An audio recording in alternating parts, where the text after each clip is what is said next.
একটি গভীর সবুজ জঙ্গলে একটি বুদ্ধিমান কাক আর একটি রঙিন টিয়া পাখি থাকত। তারা একই বট গাছের ডালে বসে থাকত, কিন্তু দুজনের স্বভাব ছিল একদম আলাদা। কাক ছিল খুব চতুর আর শান্ত স্বভাবের, আর টিয়া ছিল খুব চঞ্চল এবং সব সময় কথা বলতে ভালোবাসত। একদিন টিয়া কাককে বলল, বন্ধু কাক, তুমি এত চুপচাপ কেন থাকো? কাক হেসে বলল, আমি বেশি কথা না বলে চারপাশ ভালো করে দেখি, এতে বিপদ আগে বুঝতে পারি। কিছুদিন পর জঙ্গলে এক শিকারী এসে জাল পাতল। টিয়া খেলার ছলে উড়তে উড়তে জালের কাছে চলে গেল। সে বুঝতেই পারল না যে সামনে বিপদ আছে।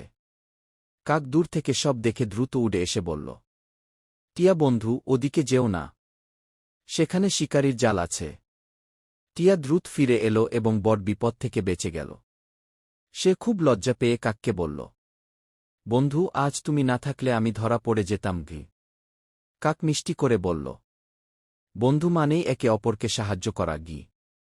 তারপর থেকে টিয়া আর শুধু দুষ্টুমি করত না, সে কাকের মতো সাবধান হতে শিখল। আর তারা দুজন ভালো বন্ধু হয়ে আনন্দে জঙ্গলে থাকতে লাগল।